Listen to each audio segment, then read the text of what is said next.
Young people have been left out of Brexit discussions, so we decided to investigate how these decisions could impact their life going forward.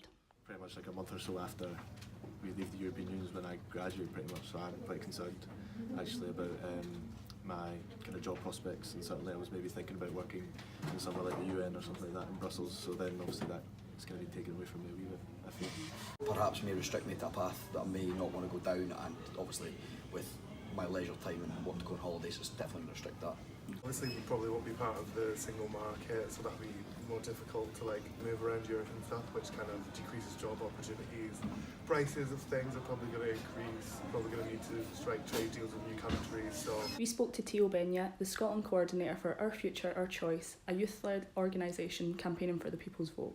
We believe it's very important for the young people to have a say on their future, and we don't believe that the Brexit deal that is currently offered by the Prime Minister will ensure a bright and prosperous future for them, and we would like them to have another say on this deal. A lot of the young people that weren't able to vote 2 years ago, they will be highly affected by what's going to happen next. A lot of my friends that are not originally from the UK have concerns because they have lived here for a long period of time, and they don't know what kind of rights are going to be guaranteed for them once the UK lives in the EU. They've settled here, so they don't know what's going to happen once the UK leaves.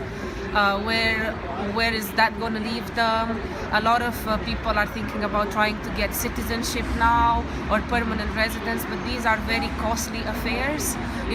These things were not an issue before, because when now when the UK is part of the EU, you can work here without having to have any legal papers. I think people are really quite scared and afraid. And I think the politicians need to really worry about what's going to happen to them and ensure that their rights are protected. We get this argument a lot that there are too many immigrants here. However, if the job market wasn't there, they wouldn't come. So there are shortages in a lot of industries where the UK doesn't have their own people that are able to do these jobs, so they need migration. So we are basically calling for another vote to be given to people, because we believe that 2 years ago people didn't really understand what they were voting for. I think now at least we have the deal that the Prime Minister has presented based on facts and based on the information they have. They should be given another say on whether they want this deal or they want to stay in the EU. Jamie Grant is VP for Communities at Stirling University Student Union. He explained what the current deal could mean for young people in a post-Brexit world. So the Union's policy position on this is quite clear. We passed policy to support the people's vote. An end to free movement is not good for students.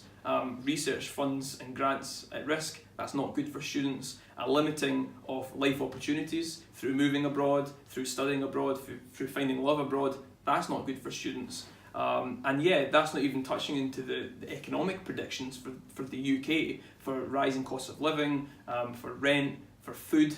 You're talking real basics here that affects students disproportionately from other aspects of the population. Oftentimes students have poor employment, 0-hour contracts, substandard accommodation, and they're in debt. So you add all those factors together on a good day, compounded by a bad Brexit deal, with the removal of all these opportunities, and really it's difficult to see why anyone could say that young people were consulted about Brexit. Or no deal specifically, terrifying for students, terrifying for the country. That's when you're talking about real logistical flaws and flows. If you're talking about lines at the supermarket for food and flights stopping, real doomsday kind of stuff, then anything that affects the general population will affect students. You're looking at study abroad options perhaps changing, so an emphasis away from Erasmus or European funded placements, that could change, and you could look to students looking further afield. The frustration for me and for people in the higher education sector and for people all the way the tiers of government right to the Prime Minister is no one knows. The deal has been confirmed with the EU27. It's not been signed off by Parliament. It looks unlikely it's going to get through Parliament in its current form.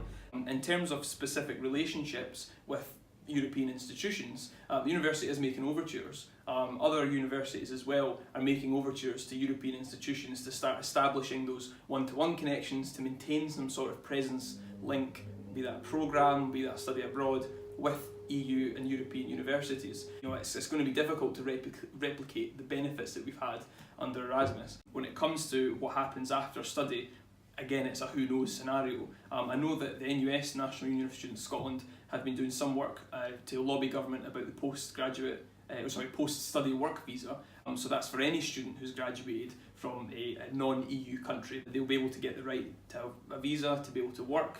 Students are worried, staff are worried about their residency status, about their work status, about their study status.